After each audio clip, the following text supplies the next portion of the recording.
Hello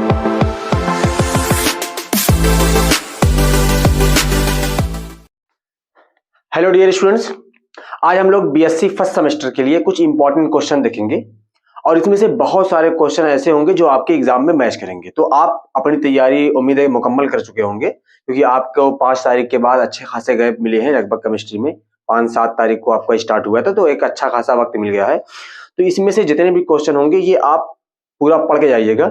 इसमें से आपको बहुत अच्छे खासे क्वेश्चन मिलेंगे। कुछ क्वेश्चन ऐसे होंगे जो जिनका लगेगा कि हाँ यहाँ पे ऑन द स्पॉट इसका मैं आंसर बता सकता हूँ, तो मैं उसका वहीं पे उसका जवाब भी देता चलूंगा। देखिए, सबसे पहले वेरी शॉर्ट से स्टार्ट करते हैं कि हमारे पास वेरी शॉर्ट क्वेश्चन क्या है। देखिए, जो वेरी शॉर्ट क्वेश्चन है, पहला है कि रेजोनेंस क्या होता है और या हाइपर कॉन्जुगेशन। दोनों टर्म बहुत इंपॉर्टेंट है, इसीलिए दोनों को हमने एक साथ कर दिया है कि रेजोनेंस क्या होता है और हाइपर कॉन्जुगेशन क्या होता है। तो हम जानते हैं कि हमारे पास क्या होता है कि रेजोनेंस में लोन पेयर का पाई बॉन्ड का लोन पेयर में एक तरीके से सिंपली डीलोकलाइजेशन होता है। और यहाँ पे ये दो टाइप का होता है, एक होता है पाई पाई कॉन्जुगेशन और एक होता है पाई पी कॉन्जुगेशन। हाइपर कॉन्जुगेशन में क्या होता है, जब हाइड्रोजन रेजोनेंस में पार्टिसिपेट करता है उसको हम लोग हाइपर कॉन्जुगेशन बोलते हैं। दूसरा क्वेश्चन है H2O is liquid but H2S is gas. कह रहा है कि जो H2O होता है वो लिक्विड फॉर्म में होता है, लेकिन जो H2S होता है वो गैस फॉर्म में होता है।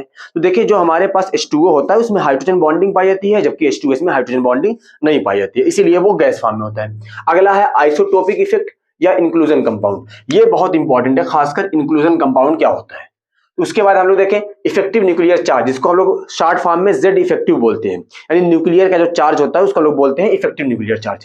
या स्क्रीनिंग इफेक्ट क्या होता है। स्क्रीनिंग इफेक्ट जैसे आप जानते हैं कि हमारे पास मान लीजिए ये न्यूक्लियस है, ये अलग अलग शेल है, उसके बाद मान लो यहाँ पे इलेक्ट्रॉन है, तो यहाँ पे जो शेल के बीच में आपस में रिपल्शन होता है, इसी को हम लोग बोलते हैं स्क्रीनिंग इफेक्ट। उसके बाद है difference between configuration and conformation.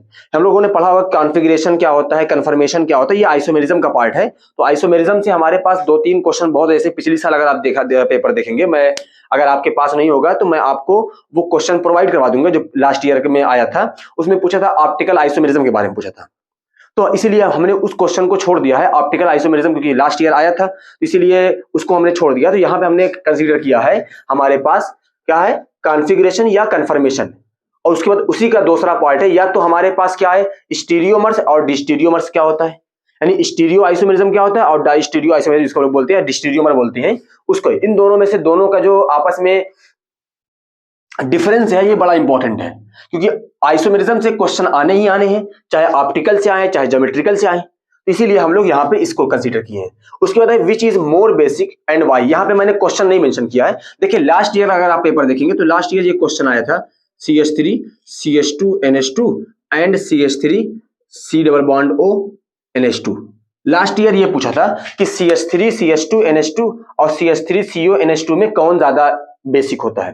तो आप जानते हैं कि ये वाला ज्यादा बेसिक होता है, क्योंकि यहाँ पे जो नाइट्रोजन का लोन पेयर होगा ये रेजोनेंस में पार्टिसिपेट कर जाएगा और ये डोनेशन के लिए अवेलेबल नहीं होगा, इसीलिए हम लोग कहते हैं कि ये वाला ज्यादा बेसिक होगा और ये वाला कम बेसिक होगा। तो ये लास्ट ईयर का था। इस साल के लिए हम लोग एक कंसीडर कर लेते हैं CH3 NH2, या हम लोग कंसीडर कर ले कि NH3 ये ज्यादा होता है इन रिस्पेक्ट ऑफ एनालीन के। ठीक है, इसको स्ट्रक्चर बना देता हूं मैं, इसके रेस्पेक्ट में ये कौन ज्यादा, तो ये वाला ज्यादा एसिडिक होता है, क्योंकि यहाँ पे जो लोन पेयर होगा वो रेजोनेंस में पार्टिसिपेट कर जाएगा और डोनेशन के लिए अवेलेबल नहीं होता है, इसीलिए यहाँ पे भी रीजन हमारे पास यही है।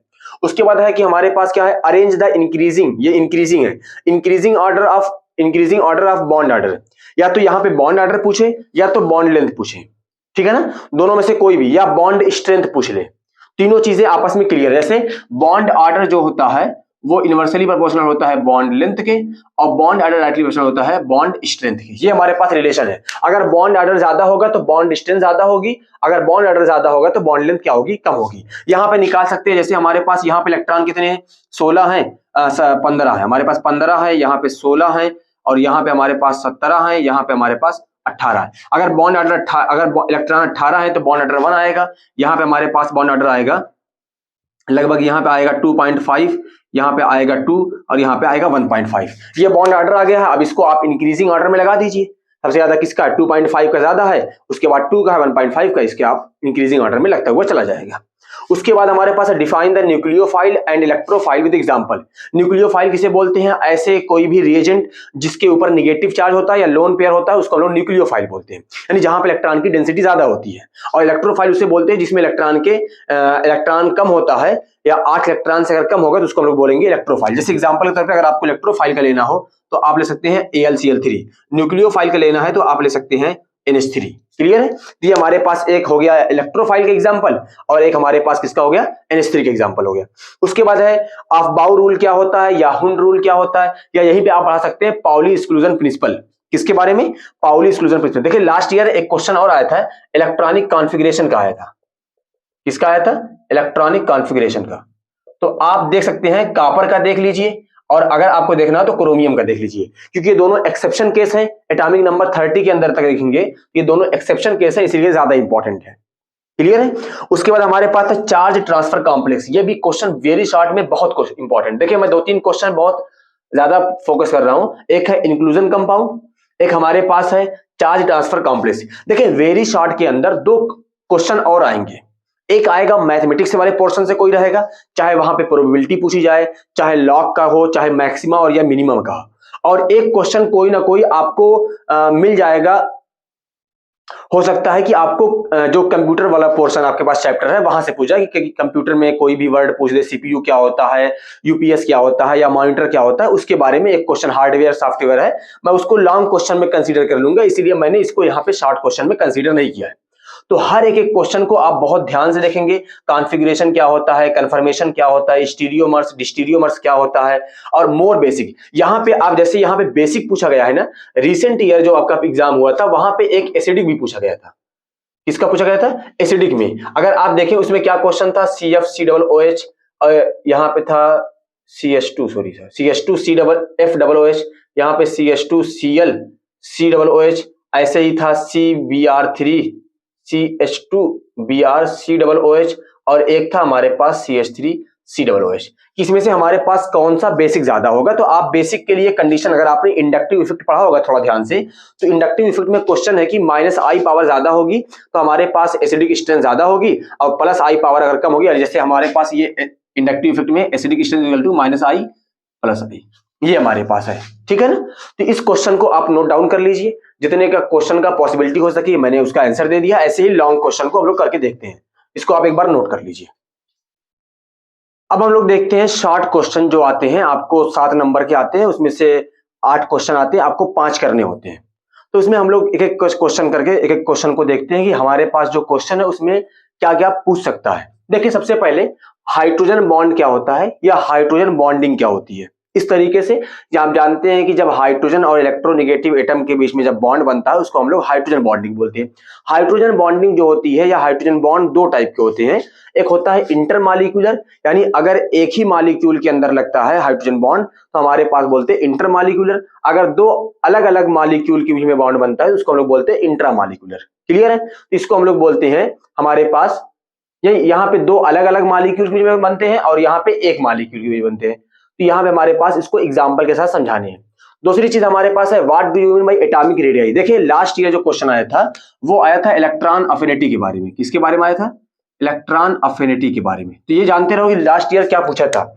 यहाँ पे यही क्वेश्चन में what do you mean bye atomic, जैसे मैंने यहाँ पे किया ना, what do you mean bye atomic radii या आयनाइजेशन पोटेंशियल। रिसेंट ईयर जो पेपर हुआ था वहां पे आया था what do you mean bye electron affinity and explain the factor of affecting. इसके यानी कौन कौन से फैक्टर अफेक्ट करते हैं। तो इसीलिए हमने यहाँ पे इलेक्ट्रॉन अफिनिटी को इस बार ना पूछ के हमने कर दिया what do you mean bye atomic radii और आयनाइजेशन पोटेंशियल।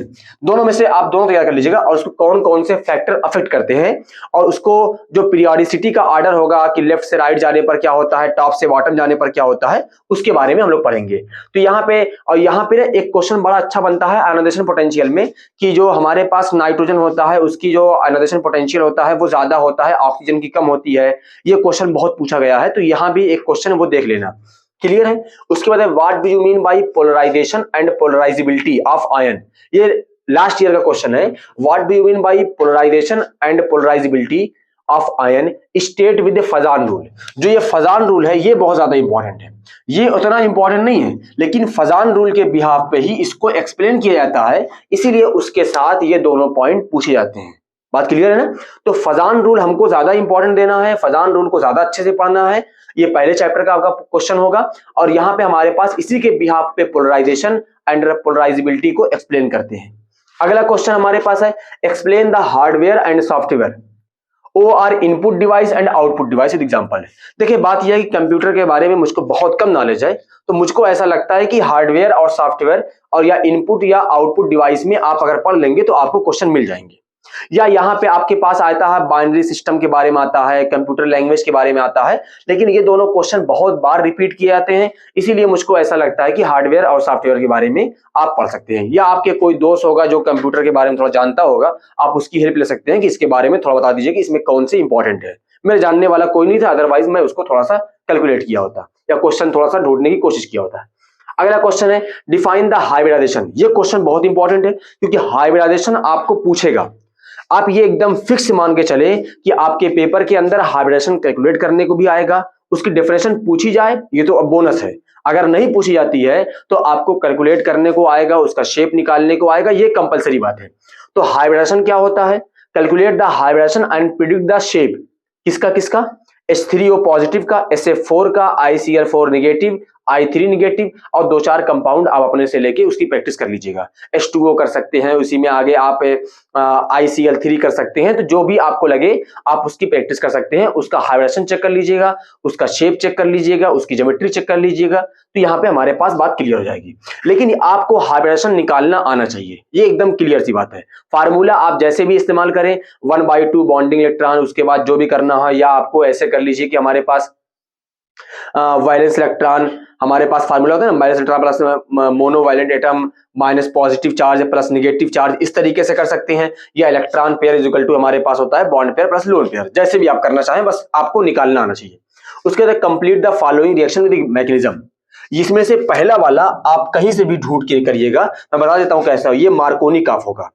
क्या होगा? मार्कोनी काफ होगा, तो Br लग जाएगा यहाँ पे, और उसके बाद जब एक्वस के OH के साथ रिएक्शन होगी तो फाइनल जो प्रोडक्ट बनेगा वो बनेगा CH3 CH, यहाँ पे OH, यहाँ पे CH3, और इससे पहले एक यहाँ पे आ जाएगा Br आ जाएगा। यहाँ पे मार्कोनी काफ होगा, उसके बाद यहाँ पे फॉलोड होगा हमारे पास SN1 mechanism, SN2 mechanism followed होगी।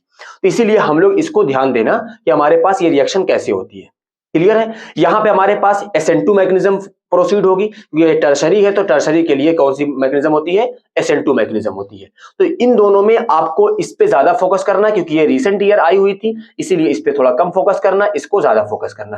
क्लियर है? और यहाँ पे हमने क्या कहा? Fajan rule, hardware software, input output device, उसके बाद यहाँ पे हमारे पास आयनाइजेशन और हाइड्रोजन बॉन्डिंग के बारे में। क्लियर है? इसको आप नोट डाउन करें। उसके बाद इसमें से अभी क्योंकि इसमें 6 क्वेश्चन हुए, 2 क्वेश्चन और करने हैं, क्योंकि 8 क्वेश्चन आते हैं जिसमें से 5 करने होते हैं, तो इसीलिए मैं उसी पैटर्न को फॉलो करते हुए जा रहा हूं, इसीलिए आप इसको पहले नोट डाउन कर लीजिए। अब देखिए इसमें जो क्वेश्चन बच गए थे शॉर्ट क्वेश्चन में, तो उस क्वेश्चन को हम लोग देखते हैं। देखिए ये 2 क्वेश्चन इसके अंदर हैं, दोनों बहुत इंपॉर्टेंट है और दोनों बहुत ही तार्किक क्वेश्चन है, यानी कंसेप्चुअल क्वेश्चन है, तो इसीलिए इसको मैं खुद सोल्यूशन करवा देता हूं। देखिए सबसे पहले assign the RS nomenclature. Last year जो पूछा था वो EZ पूछा था। क्या पूछा था? EZ।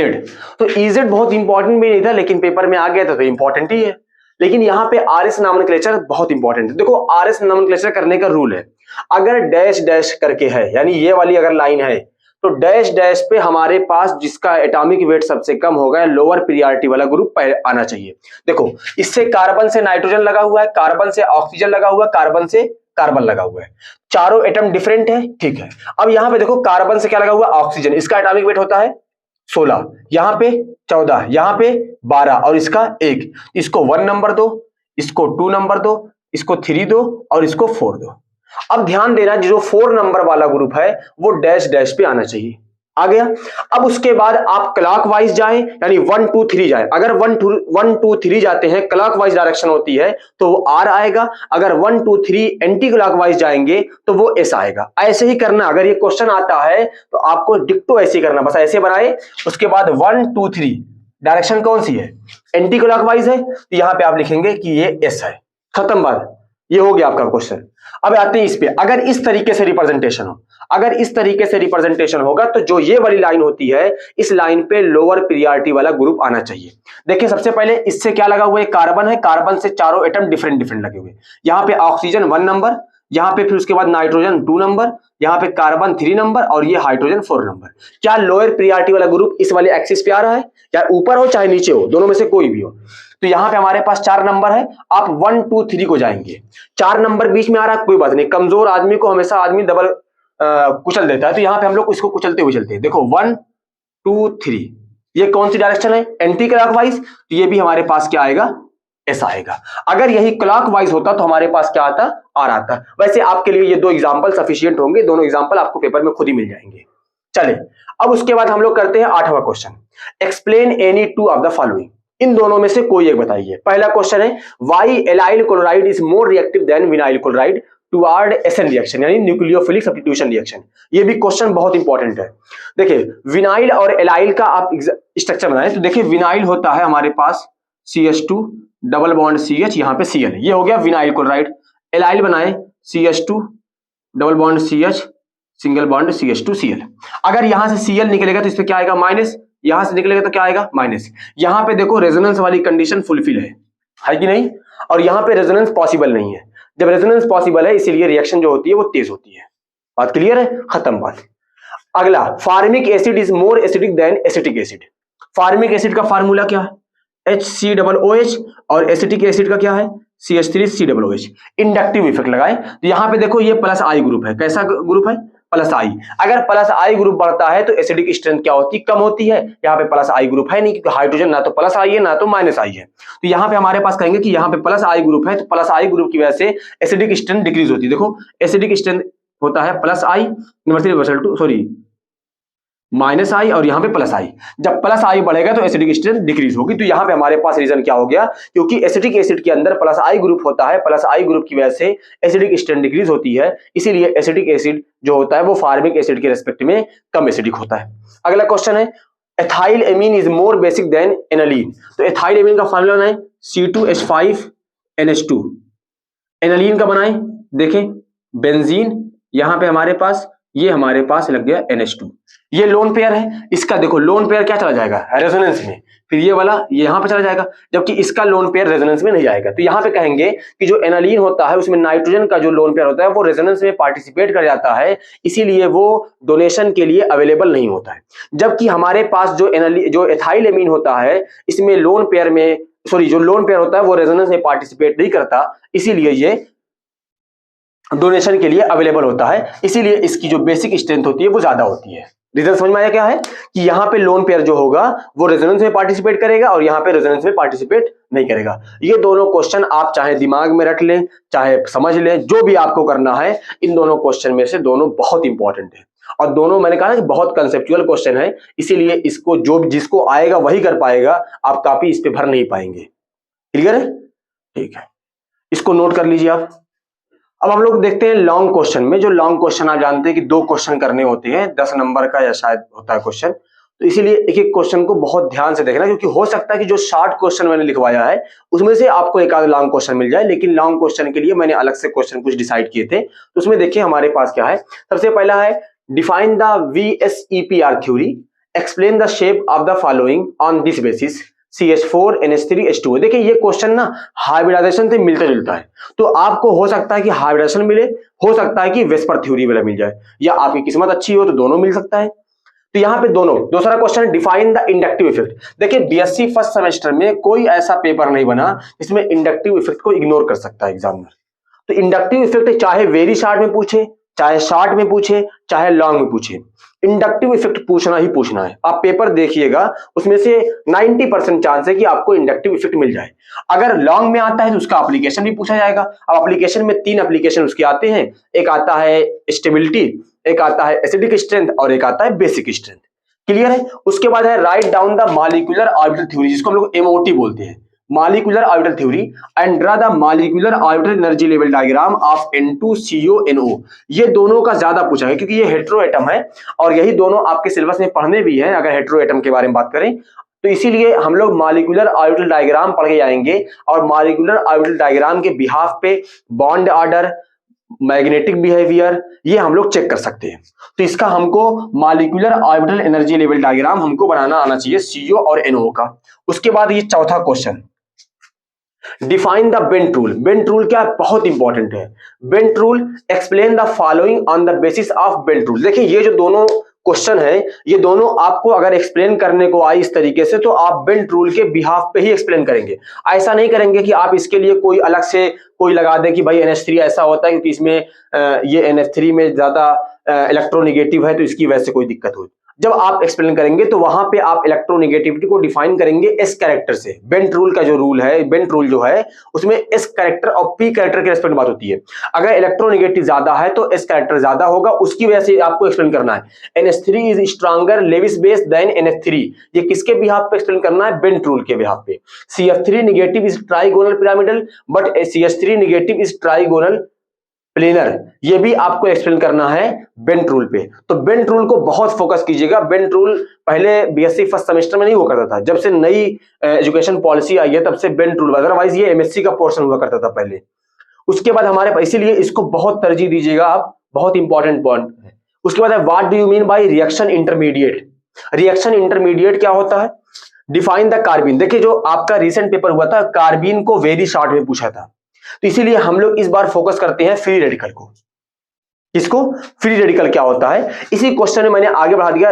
Also write down the mechanism of free radical. जो फ्री रेडिकल है उसकी मैकेनिज्म क्या है उसको एक्सप्लेन कीजिए। फ्री रेडिकल की मैकेनिज्म बहुत इंपॉर्टेंट है, पहले बहुत आती थी जब हम लोग की सिविली कॉलेज या आसपास के जो आजमगढ़ जौनपुर के जो जिले हैं, जब वो या मऊ के जिले हैं, जब वो ज्वाइन होते थे वीर बहादुर सिंह पूर्वांचल यूनिवर्सिटी से।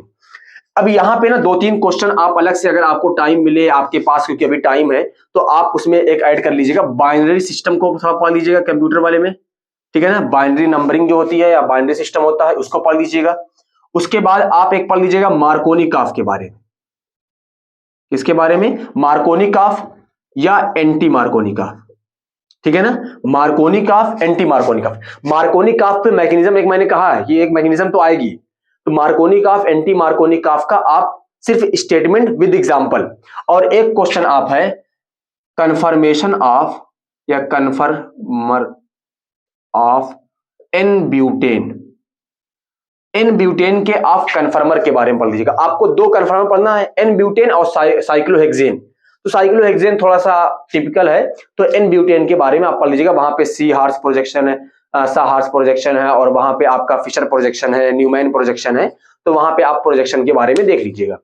तो इतने क्वेश्चन हैं, आपको एक एक क्वेश्चन करके हर एक क्वेश्चन को आपको पढ़ के जाना है।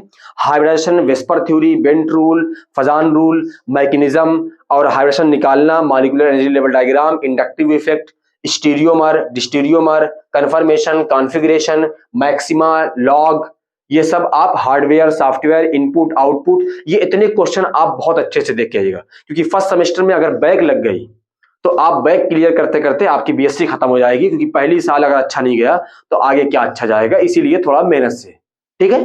तो मिलते हैं एक नई वीडियो के साथ, पढ़ते रहिए। अगर किसी भी क्वेश्चन पे डाउट हो तो आप क्वेश्चन को बता दीजिएगा, मैं हो सकता है उसका पॉसिबिलिटी होगी तो मैं उसका सोल्यूशन आपको बता दूंगा। Thank you for watching.